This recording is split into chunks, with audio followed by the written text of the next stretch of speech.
Hey,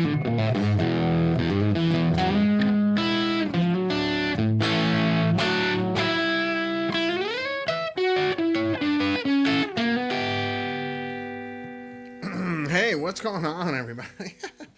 It's just a random Thursday right now, and I don't have, you know what I'm saying, amazing news. Other than we are rolling along, we're moving forward. I'm a little bit of a holding pattern, waiting to get final numbers on cabinets.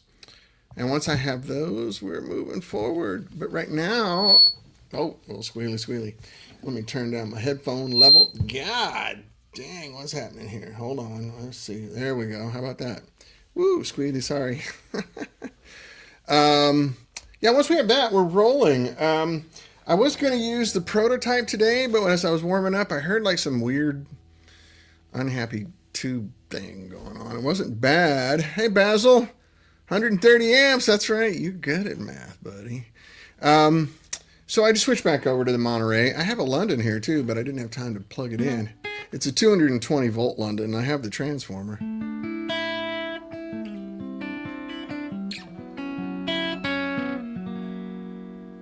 Sounds killer. It's also for sale. We can convert it to 120, of course.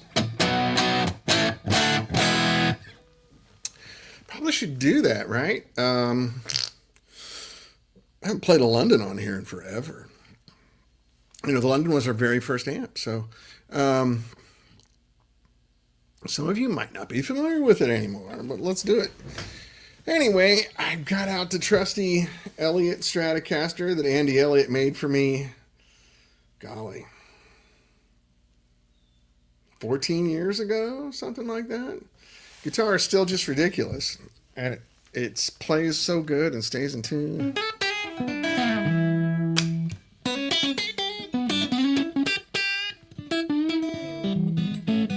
I don't know that I've played many Strats that play this well.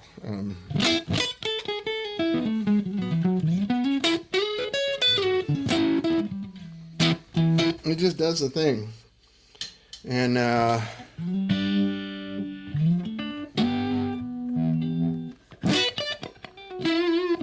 hey, Canute, how are you, buddy?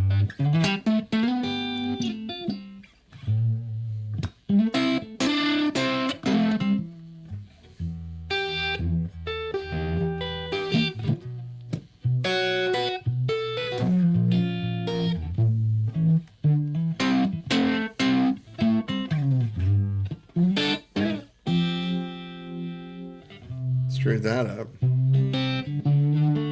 Spring is here. Spring in Norway is really nice. Actually, Norway is really nice. Even winter in Norway is not that bad. People, winter in Scandinavia, it's not that bad. I think Norway's probably mellower because of all the ocean front, you know, all the coastline you have. It's still cold and lots of snow, but it's not ugly.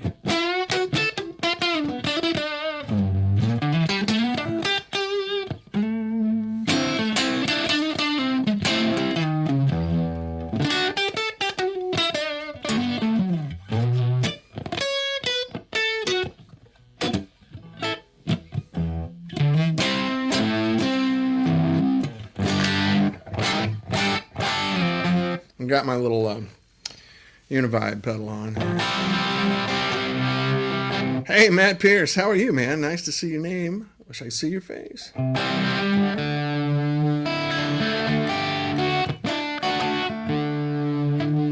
So, really what I'm waiting on is we're getting kind of a slow start, unexpectedly slow start, getting rolling with getting the new stuff together, mainly because everybody's just so dang busy. Hey, Michael DeTemple. Hey, man, how are you? I hope you're feeling better today, buddy. You're going to be able to go to band rehearsal. That's great. Oh, that's good. Been thinking about you, man. I hope you're well.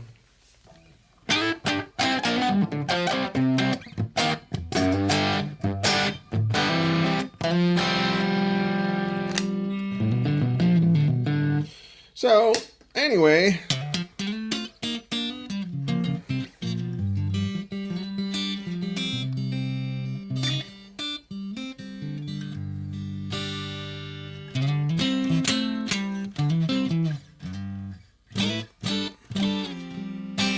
Yeah, we're just waiting on like parts and getting pricing on parts so I can get my price list finalized. Price list finalized then goes out to dealers. I have a lot of dealers who have verbally said, "Hey, if you're making amps, I'm buying." So we're going to do a really small run at first, just 20 amps. Make sure there's no mistakes. There's always kind of off in your first run. There's always a little glitch of this or that, or miscommunication, or you never know what's going to happen. So it's going to be cautious and make sure that's okay. And then once that's okay, which I'm very confident it will be, the guy I'm working with is great. Then we're off to the races. Going to start making amps, going to start working on prototypes, going to bring back some of the legacy stuff, working on new stuff. It's all good. I wish I just had a better update for you because I'm still just a little bit in a holding pattern this week. We kind of leapt forward a couple weeks ago, and then we stalled. So it's a big, busy world, and I am not these people's only customer, so I have to kind of,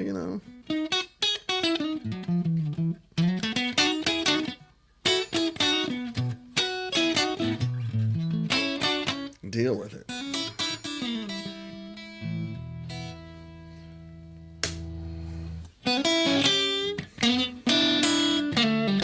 I heard that this morning on the radio.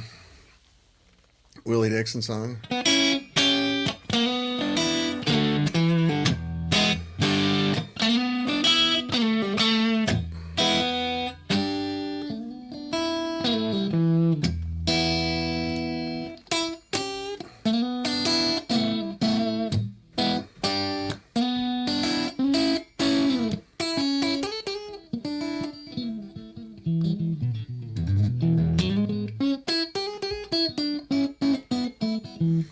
But Michael, if you're still there, let's talk. When you're able, I want to hear what's happening. I want to hear, hopefully, good news, right? Yeah. So,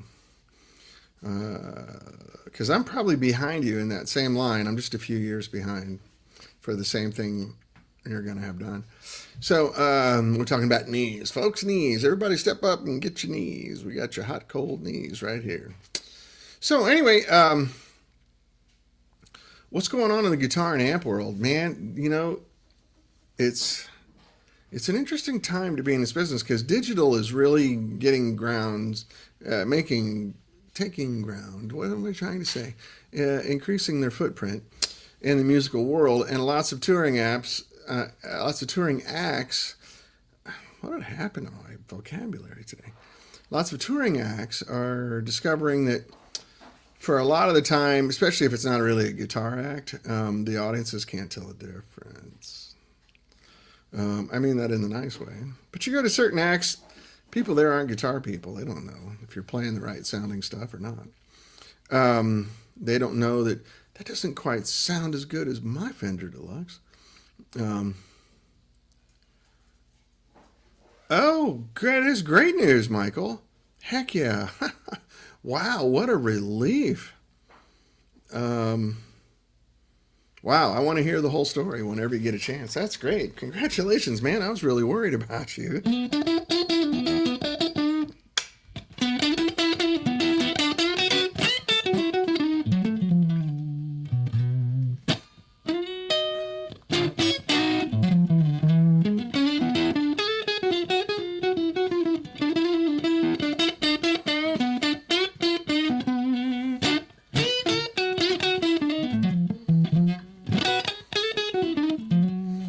But anyway, man, that's great, Michael. I'm really happy for you. So, but I know there's a lot more to it than you want to type on the comments here. So I look forward to hearing it. Anyway, I'm very happy and relieved. Very happy and relieved. Very happy and relieved for you, buddy. It sounded scary, the story you told me the other day.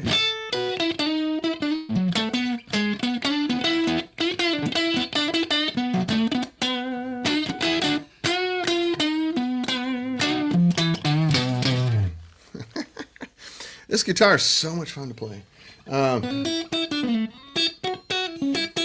So how this guitar got made, it's a funny little story, a little short story, but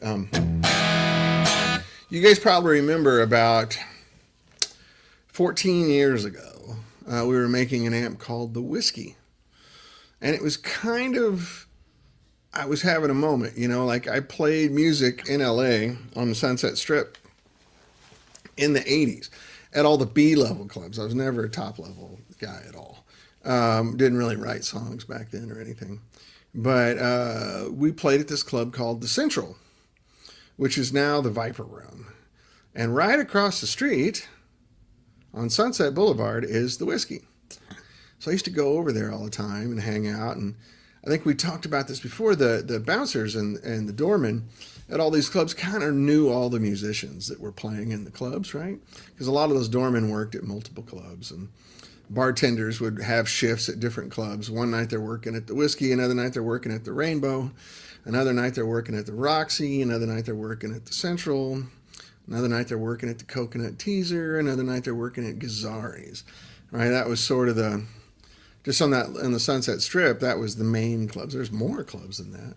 I think the Central used to be called Filthy McNasty's. For the guys a little older than me, I think in the 60s and 70s it was called Filthy McNasty's. And then it became the Central. It's a real little club, but it's kind of a hot spot. Then it became the Viper Room. So like Johnny Depp and River Phoenix and all those guys, they hung out there all the time. So much so that they bought it and changed the name to the Viper Room. Anyway, so when I lived in Los Angeles in the 80s, old Strats weren't really that, what's the word I'm looking for, worshipped like they are now. So there was a store on Sunset Boulevard across the street from Guitar Center, the Rock Walk, the big Guitar Center on Sunset, called Voltage Guitars. And it was a pretty modest little store, but it had a bunch of cool gear. And their kind of thing was, we have all the cool gear you want, but we kind of have beat up versions of it, that you can afford. So back then, a Relic type guitar was not cool. Everybody was playing Charvels and Jacksons and Kramers and all these really BC Riches and all these guitars with amazing finishes on them. So I bought a 62 Strat there. It wasn't very much money, and it wasn't completely functioning. Like, I think the bridge pickup was out, and the tuners were all screwed up, and the paint was just ruined, like it was cigarette burns and cracks and, stuff now that you pay a lot of money for. But back then that wasn't cool. But I think I might have paid $1,100. I can't remember exactly. It was really cheap. So because it was 1986, what did I do? I went and had a humbucker put in the bridge and a Floyd Rose tremolo put on. I took a perfectly good, I think it was Daphne blue maybe, close to this color, right? Light blue. This is sort of turning green now because it's 15 years old, or 14 years old. Anyway, I loved the guitar. It played great, and maple neck, and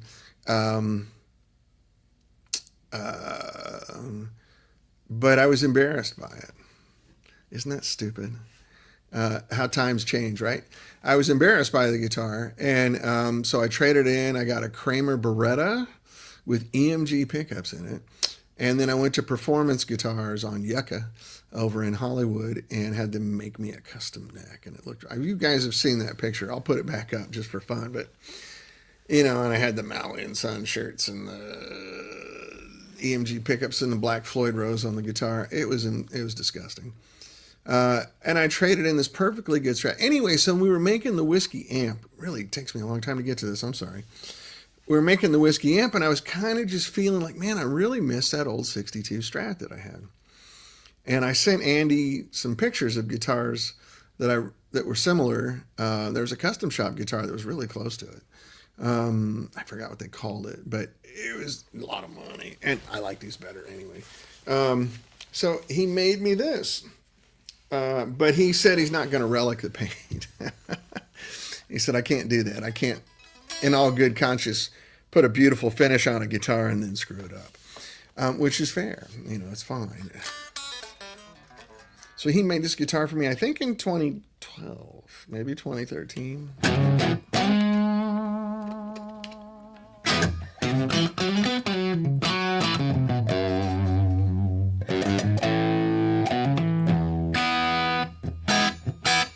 So, kind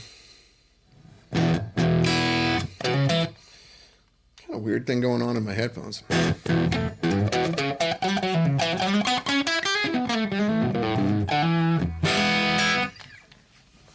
So that's how it came about. And Andy's really great at picking out wood. So is Michael the Temple. These two guys, they're like the East Coast, West Coast version of each other. Andy's guitars are amazing. Michael's guitars are amazing. They're both really extremely knowledgeable about wood.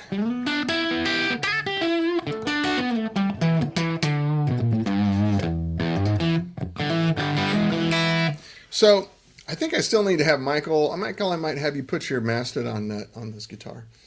It's just so good that I hate to touch it. Andy did a really great job on this.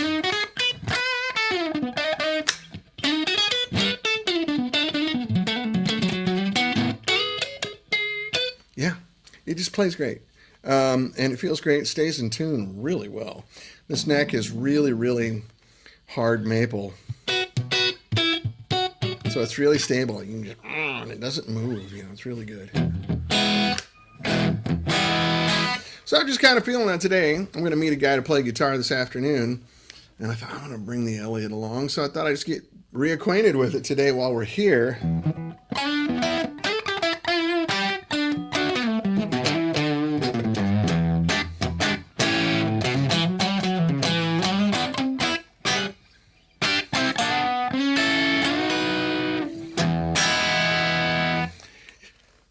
Anyway, lovely guitar.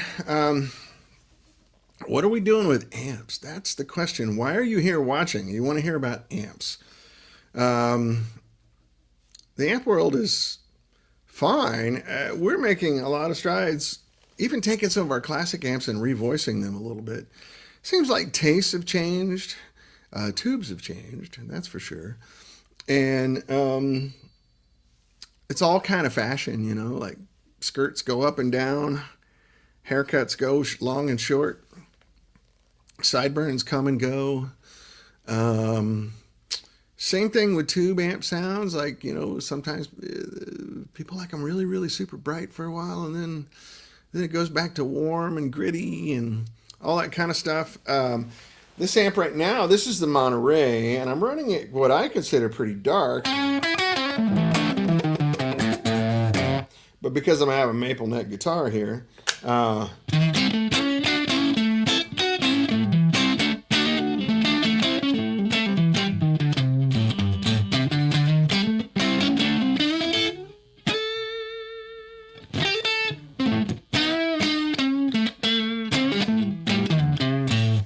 it's got a real stringy sound to it, you know, that I kind of like.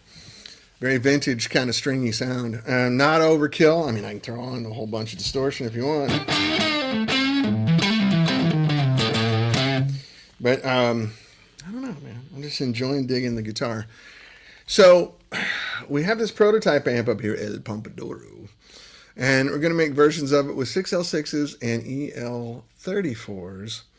And probably one with 7591s. And it'll have the power capabilities that this has, right? Where it's really high current and low voltage, which will make the tube safe and last a long time. It also widens your choice on tubes you can use. So when the tubes are operating very comfortably, which most tube amps are not, matter of fact, almost all tube amps are not, you can use whatever you want. And I have some really super cheap shit old Chinese tubes in here. It sounds great. I think I have a preamp tube that's maybe unhappy, but literally, honestly, there's like $2 tubes in there. And it works fine. That was my thing. Like, I want to put the worst tubes I can find in there, and if it still works, I know it's good. So I don't think the power is a problem. I think it's just a shitty tube. But I mean, as far as power tubes go, you know, power tubes are the ones that cost a lot of money. And those are the ones that wear out. Preamp tubes can last 30, 40, 50 years. Power tubes, however, modern power tubes, are at full voltage, like an old style amp. At full voltage, they're only really fresh for about 100 hours. And if you have an amp that's cathode biased and you accidentally leave it on without turning it on standby, that 100 hours quickly becomes 20 hours. So you can really start burning money on tubes really fast.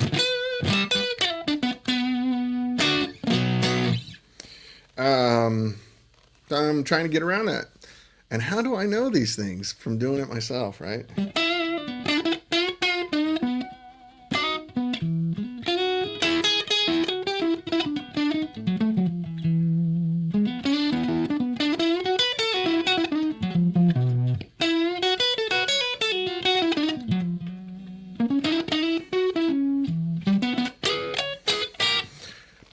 Something about this makes me just want to play old style blues. And I'm not that great at it, so thank you for listening. So we're going to have those. Then I'm working on a little bitty amp with the little bitty wee tubes, and it sounds great. I just got, one of the things that we're waiting for, unfortunately, the real world story is financing. It's hard to move too far forward without a little money in the bank. So I have a lot of people committed. I have a lot of people giving me positive conversations, but it's kind of a chicken before the egg, horse before the cart sort of situation. We want to see you up and running and get some dealers going, and then we feel more comfortable. Well, it's hard to do that without money, so it moves slowly. We're getting there, though. I mean, it's going to be soon. Like, you should hopefully hear me talking about a prototype that works maybe in a month or 6 weeks, something like that. I'm confident it's going to turn out great. I just want it to happen now. Pan back. I can't really pan this camera, Greg. It's a little webcam, and it's as far back as it can go. I can play up here.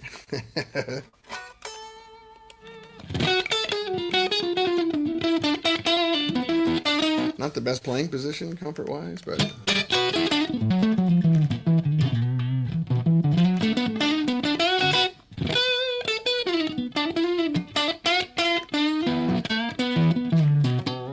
How long before 230 volt versions? As soon as you order one. These can all be done in 230, 240, 220, depending on where you are in the world. So, yes, Javier. Where are you, Javier? I assume you're in Spain? Maybe? Judging by your name and your need for 230 volts.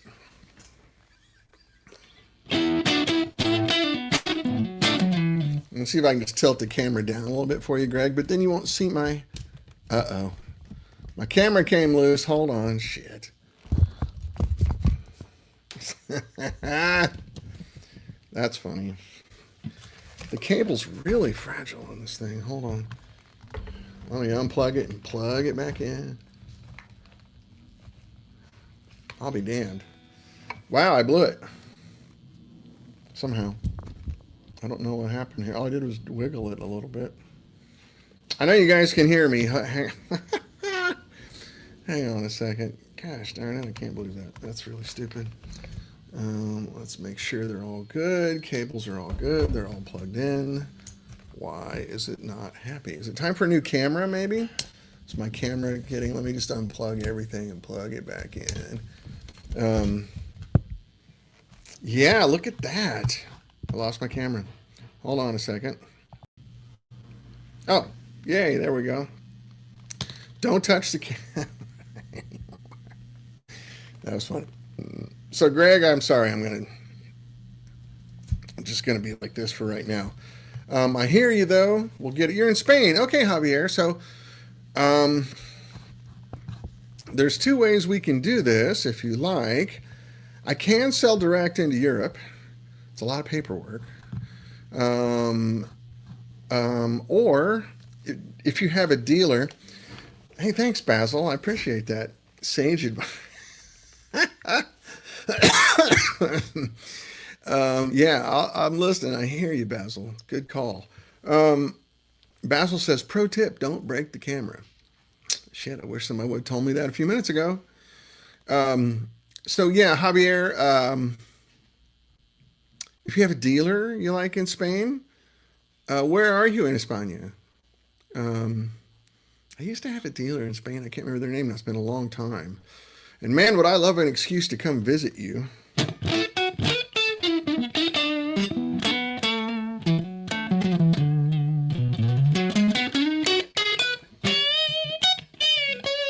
Madrid. Oh, perfect.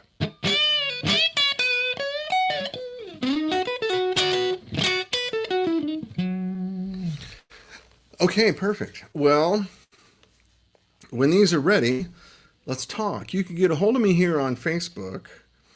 Um, I assume your English is really good. If I'm speaking too fast and you need me to clarify, just let me know. It's no problem. I've lived in places where I didn't speak the native language, and sometimes I need people to just slow down. Langsamer bitte. Um, so I will take care of you, Javier. No problem. We will find a way to make it work. Okay, good. You never know. You never know who you're talking to. Also, I know a lot of people in Europe don't understand American English as well as they do British English. So I can fake my old British accent if you will. I lived in England for a while, and every day someone would come up and say, "Oh, you're a Yank. Here's what I hate about America." And I would go, "You know what? No one in the U.S. likes the government either. We get it. I understand, but I'm just a guest here." But anyway, I got really tired of that conversation. So after a while, I got where, when you're in somewhere, you just start sounding like them. So I made an effort to sound English, and it worked. After a while, no one knew that I was an American. And I got where I could do adios amigo. Take care, Greg. Thanks for dropping in. I got where I could do a lot of different regional accents too. It was fun. I just like mimicking people because I'm a musician, right? Your ear hears those things. And I grew up singing Beatles songs, so it wasn't that hard for after a while to go, "Hey, Ringo, let's kick George out of the band."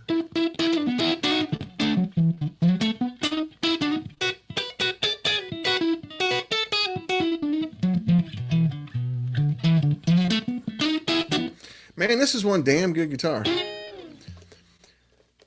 One more question. Are the hi-fi tubes any good for guitar amps? Are they worth the investment? Not really different. I don't think they're worth the extra money. Usually because they're the exact same tubes that have just been tested thoroughly. If that makes sense. There is okay to charge a little more for thoroughly testing a tube. I get that. But not like 4 times as much. Is there a tube in particular that you're thinking of, Javier?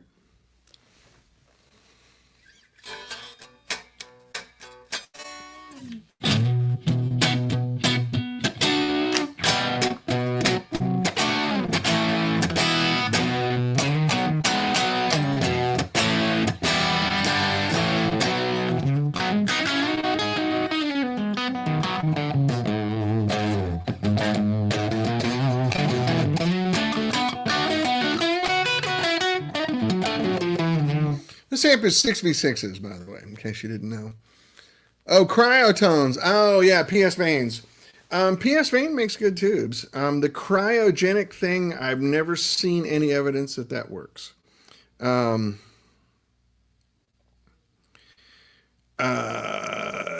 a lot of talk about it, and I've read a lot of things. I've talked to a lot of tube guys who said, "Man, I got to tell you, I can't measure any difference with it." Basil says, "Are there significant differences between modern tube brands, say JJ EL34s versus Electro Harmonics?" Yes. They are all different, and they're a moving target. They're all changing all the time. So the thing that I always recommend, like there's a couple guys here in the US that I rely on. Basil, are you in, I forgot. Where are you, Basil? Are you in US? Are you in Britain? I can't remember. Or Italy? Where are you? Darn it. Anyway, there's guys that I just call and go, "Hey, what's good right now?" Kind of like when you go to the butcher. You're in Chicago. That's right. Okay, so perfect. So for you, Doug Preston, Doug's Tubes is great. Mike Kropotkin at kcanostubes.com. I can type this out for you so you don't have to remember it. And then here on the West Coast, Marty at ARS. I call those guys and go, "Hey, Pat Garrity, how are you, buddy?" Um, let me type this out for you. And then call Marty at ARS Electronics in Van Nuys. I don't think their website is just arselectronics.com. And I don't have time to look. If you guys could look and post it here, that would be great. I have multiple platforms going here, so there are people on YouTube that don't see the Facebook comments and vice versa. So I'll get it. Restoring some old motocross bikes. Just stop by to say hi. Well, that's cool, Pat. I hope you guys all know Pat, formerly of Brown Box fame, right? He's the inventor.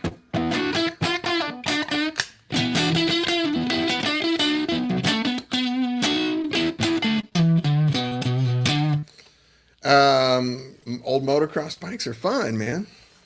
That's a retired guy's hobby. That's a lot of money and a lot of skinned up knuckles.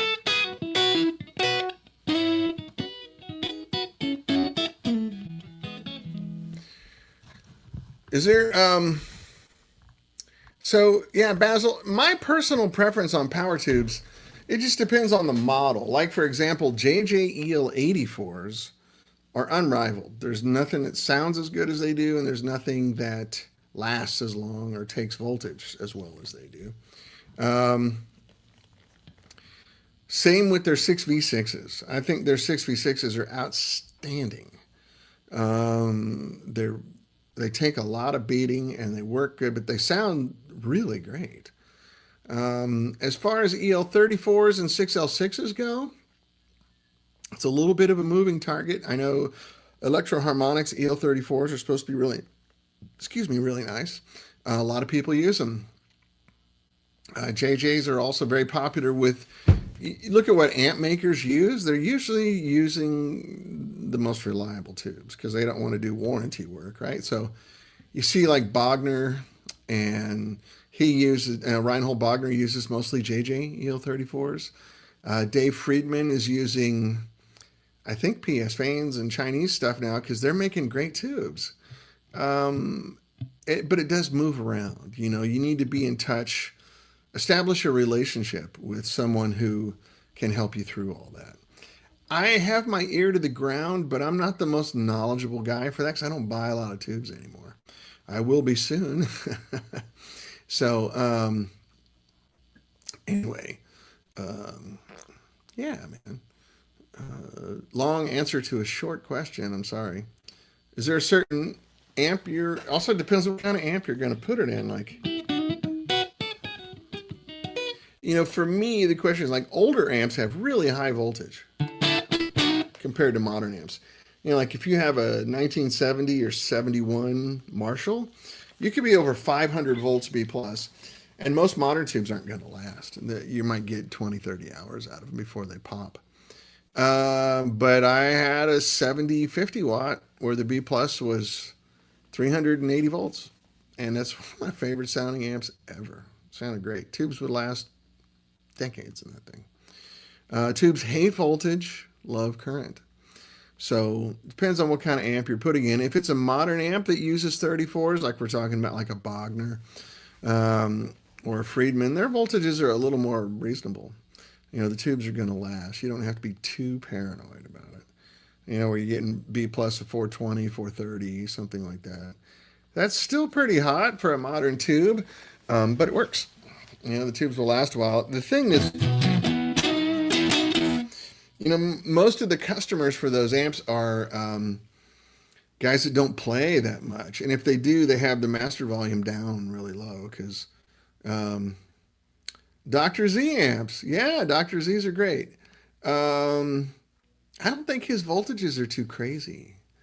I do a little reading around, you know, and call some people. The closest person to you, the closest tube vendor to you that I know of that does a really good job are the two guys on the East Coast there. But, you know, Marty here at ARS, He's got the best testing facilities I've ever seen. Like he really thoroughly tests tubes, and he'll stand behind his tubes. He tests them so thoroughly that he only sells the ones that he feels he can stand behind. So if you call him and tell him what kind of amp you're running, and if you can somehow ascertain what the B plus voltage is on it, he'll tell you. He'll make a really good choice for you. I trust Marty implicitly. Plus, he gives good deals. And if you use my name, tell him I sent you over there, he'll give you a little better deal.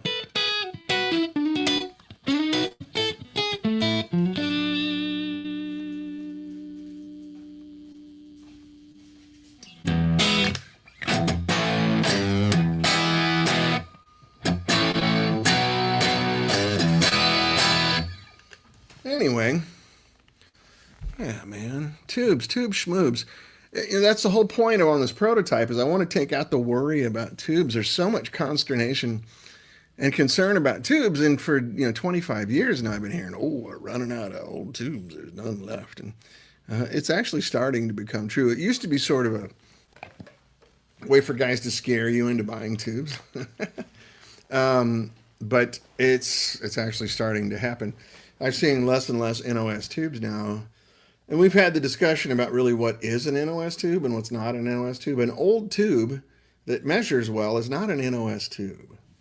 NOS means new old stock. It's just what it means, literally, like it never sold. It's still on the shelf in somebody's warehouse or storage room or whatever because it never sold. Or it's a distributor's old stock that he never sold. An old tube that's used, that still measures well, which a lot of them really do, is not an NOS tube. It's just a good tube. It's a good old tube. And an old tube that measures 80% will perform better than any of the modern tubes that measure 100%. So you just got to be careful with the language. Salespeople and marketing people kind of use ambiguous language on purpose to sell things. They're trying to make money. So, have your ears on. Make sure you're listening to what they say and know from a point of knowledge what the phrase NOS means. But, I used to do the LA Amp Show all the time, and I was on the Tone Wizards panel. We called it the Tone Lizards. We thought we were going to get there and talk about amps every year. But really all it was people raising their hands and going, where can I find good whatever tubes? And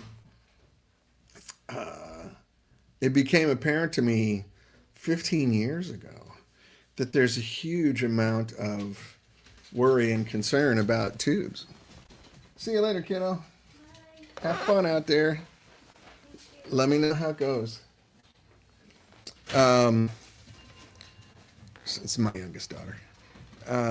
So tubes are a big worry. So ever since I started the business, it's just been nonstop hand wringing over tubes. Even when I was buying lots of tubes from vendors, we had trouble with tubes. And our good friend Miles Rose, who you guys all remember, Bruce Egnator's here. He can vouch for me on this. Hi, Bruce. How are you, buddy? Good to see you. Thanks for dropping by. Our good buddy Miles Rose used to always chirp something into my ear all the time, and Bruce can back me up on this. Tubes hate voltage and love current. Tubes hate voltage and love current. Tubes hate voltage and love current. And then my next question was, well, why are all amps high voltage and low current? Well, because you need volume. People want power. Well, people don't want power now. Like, the manufacturers that I mentioned to you that make 100-watt amps, most people play them, and they've told me, like the proprietors of these businesses, that I know that most of my customers never put the master volume on this amp above 2 or 3. They don't really need a 100-watt amp. It just feels different to have all those tubes. It's a good feeling, and it's worth it. Plus, you're keeping the amp in second gear the whole time, so it doesn't really, but the voltage is still there, even when you're playing quietly. There's still just, the sitting still voltage of it is high. So anyway, I'm trying to go the opposite way. If tubes hate voltage and love current, Darla, come on, quit doing that. I got crazy dogs. If tubes hate voltage and love current, well, why don't we make an amp that is not high voltage and also delivers more current? has all the current available the tube wants to draw. And that's what this is. I had to work with a couple of transformer manufacturers to get it right. It's expensive to do that, but we've done it. And so it should, in theory, make the tubes last a long time. Now, we did a series earlier, gosh, also 15 years ago, called The Producer. We did 3 versions of The Producer, and that was a step in this direction. So like for a pair of 6L6s, like this one is, the B plus on it was, I think, 300 volts instead of 440 or 430. Maybe 320, I can't remember. But anyway, the tubes never popped. So we made an EL34 version and an EL84 version, all low voltage. And the power transformer was big. It was wound enough to deliver all the current that it draws at that low voltage. And as far as I know, we never popped a tube on those amps. Now, every other line of amps we put out, you pop tubes right away. That's just part of the tube amp business. You make 100 amps, a couple of them are going to blow tubes, right away. And it really makes a difference. So anyway, I need that light on.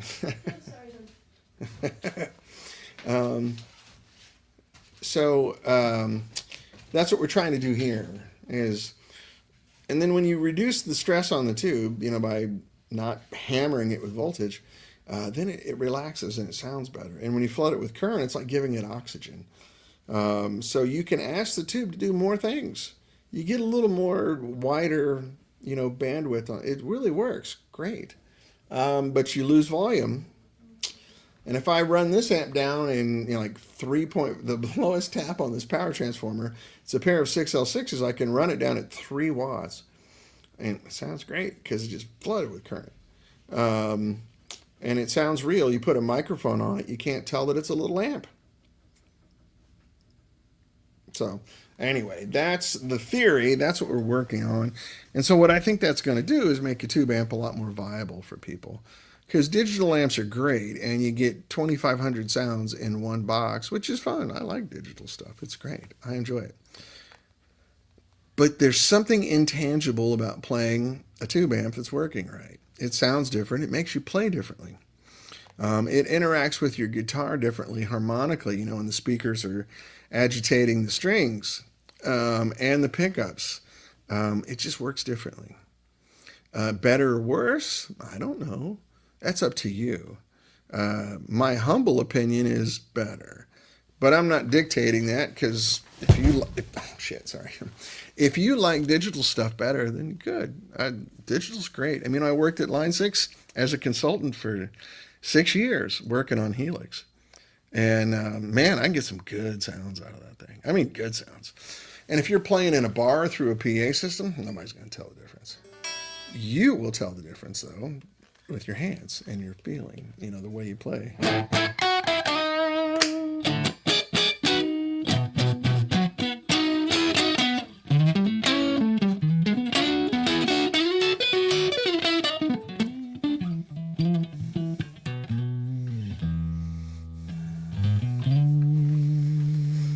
I don't know why. Feeling the univibe today.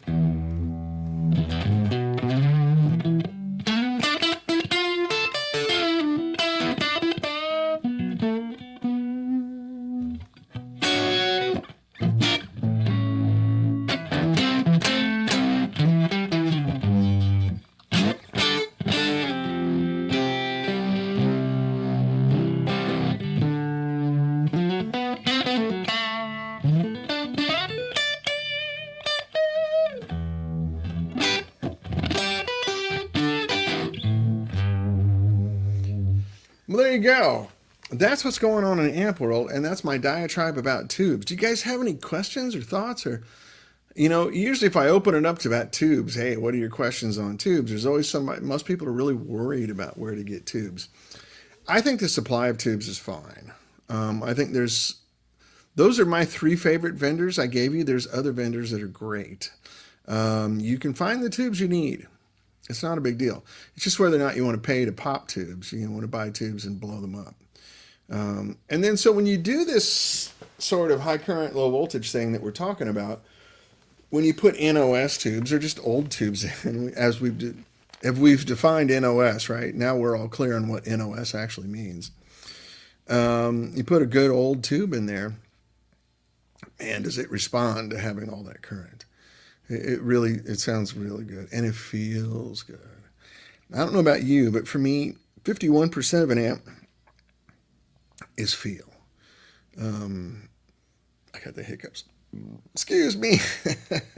I need an amp to feel good. I need it to be cooperative. I need it to be encouraging. I need it to be compliant. A lot of amps aren't. You have to work in their little narrow lane to get something done.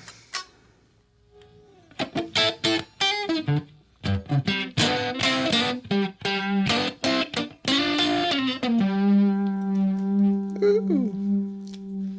I like that univibe.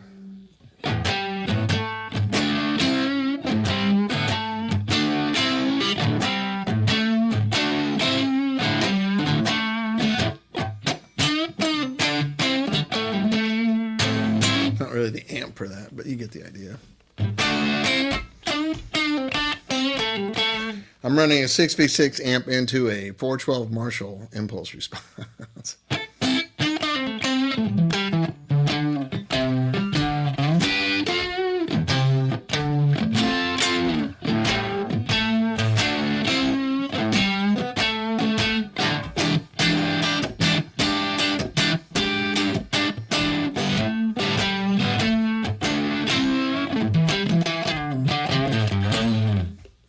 Yeah, univibe, baby. Anyway, are you guys still there? I'm ranting about tubes. I saw all the questions and the comments just stop. Brian, you should come down to Austin and play with me. Oh, man, nothing would make me happier to play with my buddy, Brian Mendes. Everybody say hi to Brian Mendes. Yeah, dude. Can I sleep on your sofa? Yeah. One of the most fun times I ever had was playing music with you. We had so much good time at the shop and with the little band. What about 12AX7s? Any faves? Yeah, I like the JJ803S. That's a 803S. It's a long plate tube. The 803 instead of the, so in European nomenclature, a 12AX7 is an ECC 83. Right, and the military versions are called ECC 803s, 803S. Or just the S, I think, is for a spiral winding. But that's my favorite tube that's still made today. I used to really like the tongue saw reissue from Electro Harmonics, but I've heard it's not what it used to be. So I like long plate tubes. If you can find them, the old EI 12AX7s are the best modern tubes around. That London I have has EIs in it from the ones we put in decades ago.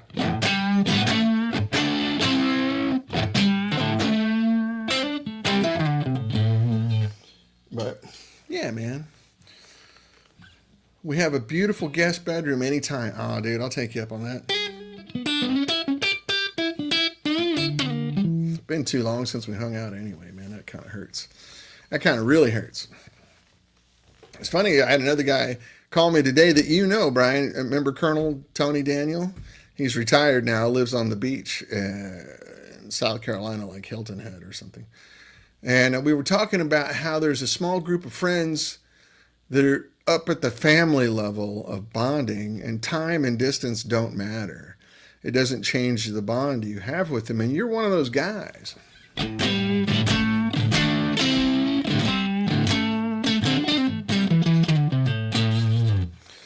So yeah, let's do it. Let's start a band. The Clarences. Yeah?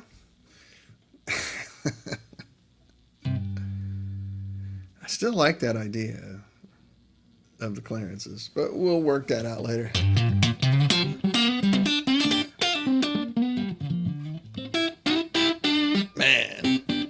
She loves you, man. She got a ticket to ride. Never mind. You know the song. You guys know Clarence, the fifth Beatle?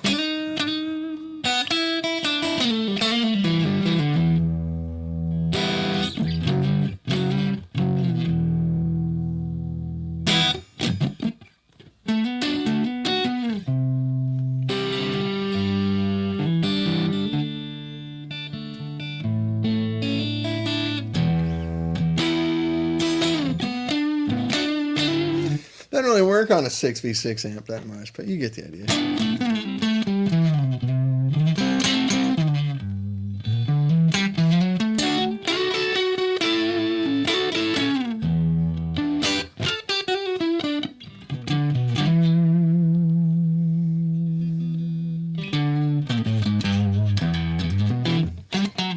Wait, I too gotta get ready to go. I got stuff to do today. Anyway, so mild update on 65 amps. I'm here. We're making. Things are in progress. We have... we're getting there. We're just getting there. Marcus Derby. Hey, oh man. My friend from Yuma. How you been, buddy? Yeah, right on. What's happening in Yuma, Arizona? You guys are getting into hot season here soon, aren't you? Isn't it like the hottest time in Yuma, like May? Down there on the Mexican border. Yuma's great. Best Mexican food I've ever had in Yuma, Arizona. Sorry to my friends in Texas and New Mexico. It's just a different style. You know, people argue over it like barbecue or something, but as a guy from central Missouri, I like all kinds of Mexican food. But the fact that like the southern border of, oh, nice, it's in the 80s, Pleasant, that's great down there. That's really nice. There's so much of the year when Yuma is really, really nice. You know, I have all my cousins down there, you know. But it's funny, there's this thing, for those of you that are not close to Mexico, there's this rivalry or this snobbiness. Like the closer you are to Mexico, in theory, the better your Mexican food is, which is mostly true, actually. But it's because of the audience. You know, the further north you go, the more gringos you got to serve. And, ooh, it's spicy. But, oh, yeah, man. Man, there's 2 or 3 joints in Yuma that my cousins used to order that were so good. I mean, like, I'm salivating thinking about it right now.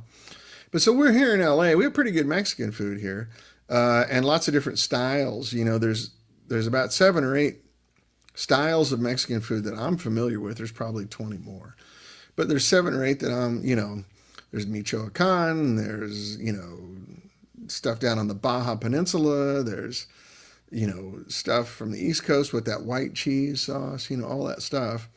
And then, you know, then there's Tejano, which you get in Texas. There's not much of that here. And then the New Mexico style is really different.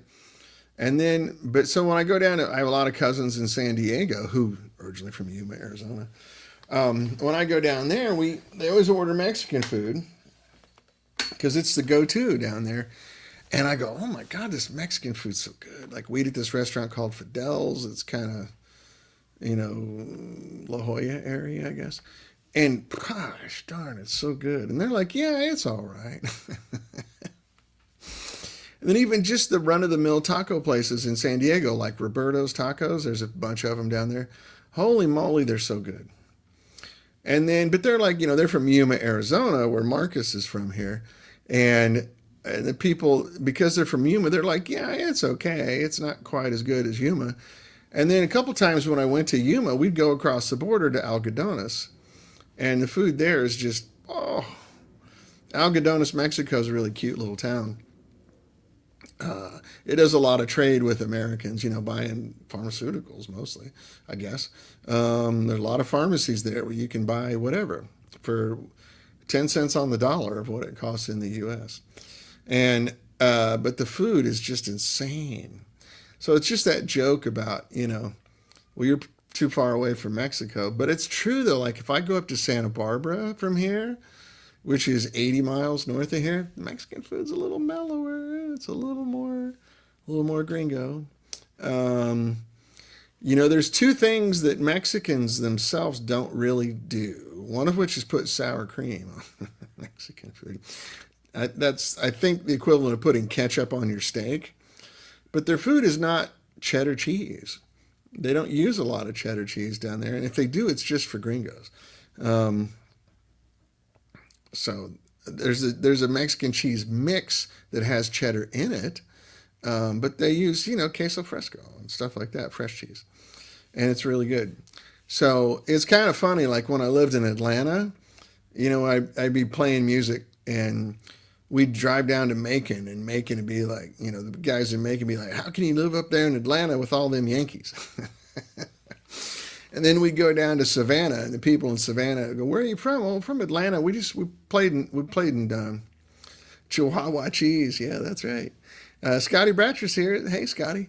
Yeah, and we go, "Well, we played in Macon last night." "Oh, Macon, up there with all them Yankees." And then we go down to Jacksonville, Florida, and oh, we played in Savannah last night. Savannah, up there with all them Yankees. So it's the same thing with Mexican food. It's really cute. Um, but anyway, we're talking about Mexican food now. It's kind of getting silly. So the amp's off, right? You can hear how much this guitar just rings, right?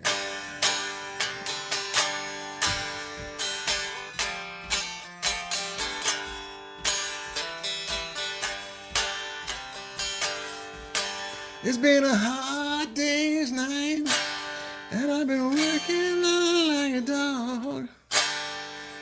Yeah, Andy Elliott. Shout out to Andy Elliott making nice guitars.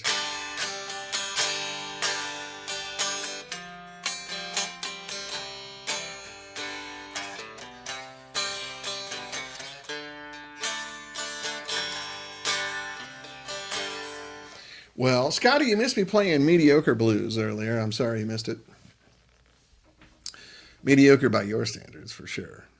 But it's about time for me to go. I got to run, do some errands, and then giving a guitar lesson later this afternoon. And I need to work out. I need to eat some lunch. I need to do all these things. I got to get strong again. After 2 years of the retina surgeries and everything, I'm out of shape and atrophied. I found that out yesterday. Trying to do some active things with some friends. I'm like, dude, I don't know what's wrong with me. I feel like I'm 75 years old. So I'm going to try to fight that. Been working out pretty hard since I recovered from this surgery. I got a long way to go, though. A long way to go. Not getting braggy at all. I need some support. You guys cheer me on, damn it. But yeah, Andy Elliott's guitars, just so you know, I think it's elliottguitars.com. You should go have a look. If you get a chance, talk to Andy. He's one of the nicer people you'll ever meet.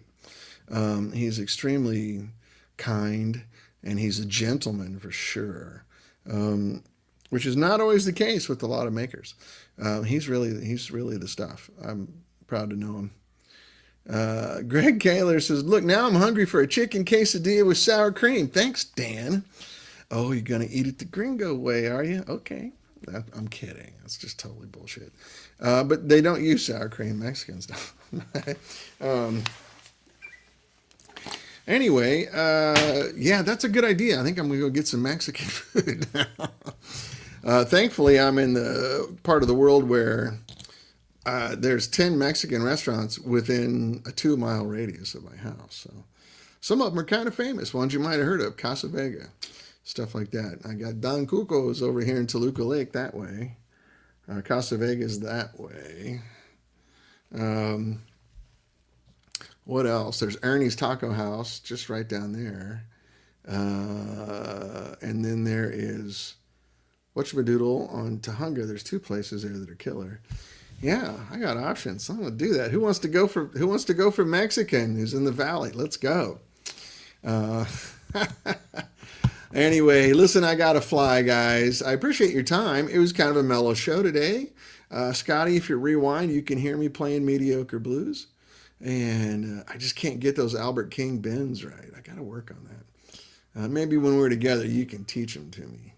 Because I've seen you do it and do it right. Albert King's so crazy. Anyway, I love you guys. I gotta run. I'm sorry to bolt. Thank you for your time, and we'll see you next week. hopefully I'll have a little better update than this week, and we'll play some more guitar and have fun, tell bad jokes, all that stuff. Anyway, I'm out of here, and I'll see you soon. I love you, fellas. Take